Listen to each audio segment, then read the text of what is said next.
Christmas Bread тавтаа морилцгаано уу?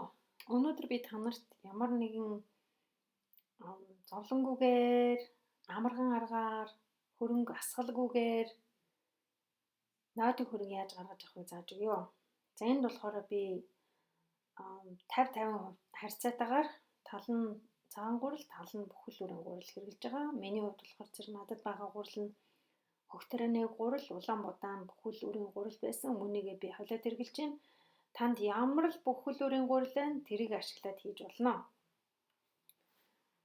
За энэ болохоор зэрэг ерөөсөө ямар нэгэн ачааллгүйгээр, сандралгүйгээр, стрессэлгүйгээр зүгээр л ус гурал зураад л орхичихно гэсэн. Бараг мартцсан ч болно доо. Тэгээд эхний одоо 2-3 хоногт бол ерөөсөө тэрийг оролдохгүй. Бүхэл бүрийн гурал маань хальстай учраас усаа их сайн шингээгээд авчин тэгэхээр эхний ээлжинд дөнгөж анх зурангууд нэлээд өтгөн байж магадгүй. За ингээд сайхан өтгөн гурал ингээд зураа тавьчлаа. За тэгэл энийгээ би цонхныхоо тавцан дээр тавиад орхисон манайх өөрөө бол нэлээд сэрүүхэн байгаа. Тэгээд энэ нь болохоор Монголд нэлээд сэрүүн үйлрэл байдаг учраас ерөн сэрүүхэн байдаг учраас Монголын нөхцөл ч гэсэн энэ маягаар хөрөнгө гаргаж авах боломжтой юм шүү гэдгийг бас давхар харуулах гээд байна.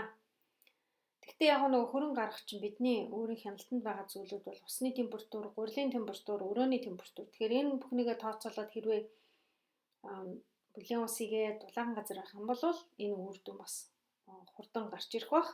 Одоо 3 дахь өдрөө ихэд хөрөнгө маань ингээд хий үсэд эхэлж байна. Тэгээ ямар ч гэсэн нэг юм гадаргуу тогтцсон байгаа юм. Тэгээд энэ гадаргуу болохоор нэг тийм жоохон сонин үнэртэй байсан. За ингээд 4 дахь өдөр оролдоогүй байжгаад хий маань одоо ингээд оршроод эхэлж байна. Дээшгээ түрээд л байна. Гэхдээ учиргүй дээшгээ бол хөөхгүй байна. За энэ гадаргууг бол нэвтэлж бас гарч ирэхгүй байх шүү байна. Тэгэхээр өрөөний температур нь 18 гэдэг бол нэлийн сэрүүн талдаа л гэсэн үг. За 12 цагийн дараа ажиглахад бол иймэрхүү байдалтай байна. Доор нь бол хий үсээд л. Тэгэхээр хөрөнгөний бактери бол ямар ч үсэн үсэд эхэлчихсэн тэр байгаа гурлаа идээд л үржээд л яваад байна. За 5 дахь өдрөө боллоо. За энэ гадаргуу дээр байгаа бол мөөгөнцөр биш энэ бол зөвхөн хөвгц. Тэгэхээр хэрэг иймэрхүү юм тогтоод эвгүй өнөртэй байх юм бол зүгээр энэ нь хусаж хаяад тэгээд цаашаа үргэлжлүүлээд явж болно.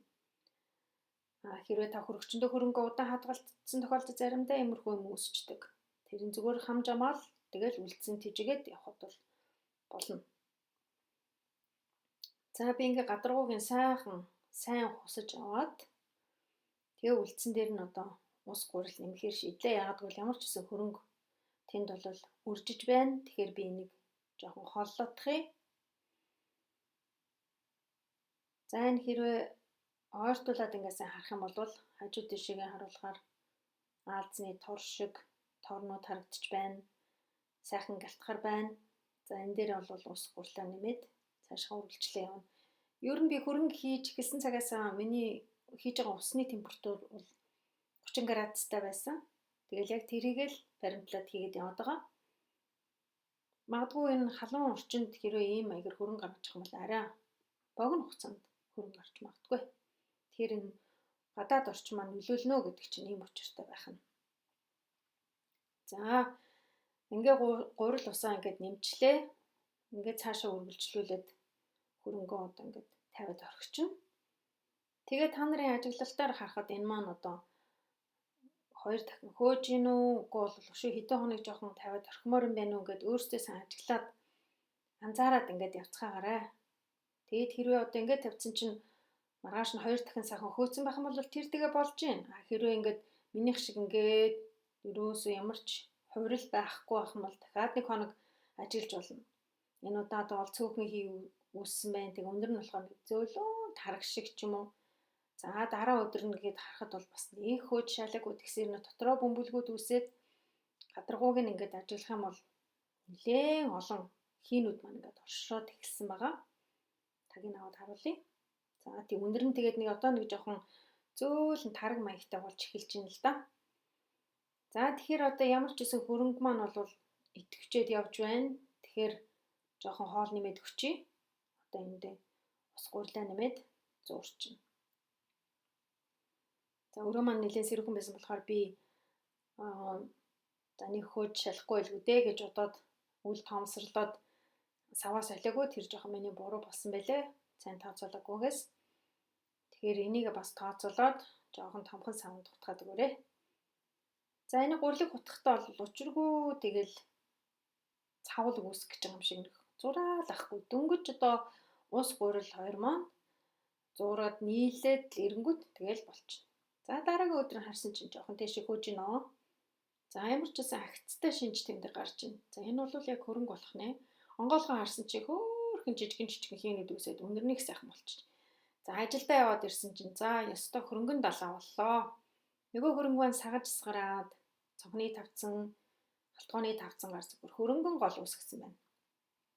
За ингээ сайхан гинт одоо ингээд итгэвчтэй хөрөнгө байна. Энэ бол магадгүй таны нөхцөл бас жоохон өөр үр дүн гарч магадгүй. Яг ч юм байх албагүй л дээ. За тэгээ ингээ сайхан итгэвчсэн хөрөнгө байгаа юм чинь би ерөөсөө нэгэр талхацуураад үзье гэж шийдлээ. Тэгэхээр зарим хүмүүсийн асуулт болохоор бүхэл үрийн хөрөнгөөр цагаан талхацуурж болох уу гэсэн асуулт байдаг. Болно. Тэрийг би та нарт үзүүлэх гээд энэ бүхэл үрийн гурилаар гаргасан хөрөнгөөрөө цагаан гурил хийгээд талхацуурах гэж байна. За хөрөнгө маань анх ямар шохон өтгөн байсныг та нар санаж байгаа бах. Гэтэл явандаа яг шингэрээд ирж байна. Хүчил ялгараад нөгөө бактери маань итгэвчээд ингээд жоохон шингэрэх талтай байна. За ингээ ус давс гурлаа нэмээд цагаан гурлаа хийгээд нөгөө хөрөнгөн дээрээ би ингэж талах хийж болд юм шүү гэдгийг зүгээр үлгэр жишээгээр үзүүлж байгаа маа. За үлдсэн хөрөнгө маань итгэвтэй хിവэрэ байгаа болохоор би цаашаа өршөө бас итгэвчих байх гэж бодоод тооцоолоод өрөөний температур зүгээр ингээ хомолчиж байгаа. Тэгээ маргааш өглөө харсан чи яхахгүй цаашаа их сайн хөрөнгө гарч байгааг мэдгэж ин л да үргэлжлээд л ерөөсөө итгэвтэй цаашаа хөөгөөд дээшээ хөөчөөд буцаа суусан байгаа. За энэ бол ингээ миний хөрөнгө гарчиж байгаа маа. За тэгэхээр энэ их хөрөнгөө би хөргөчтөө хийгээд хадгалчихна. Тэгээ цааш нь талах хийхдээ гаргаж ирээд хижээгээд талхаа хийнэ. За та нар энийг дөөрөөгаад талхаа хийцгээгээрэй.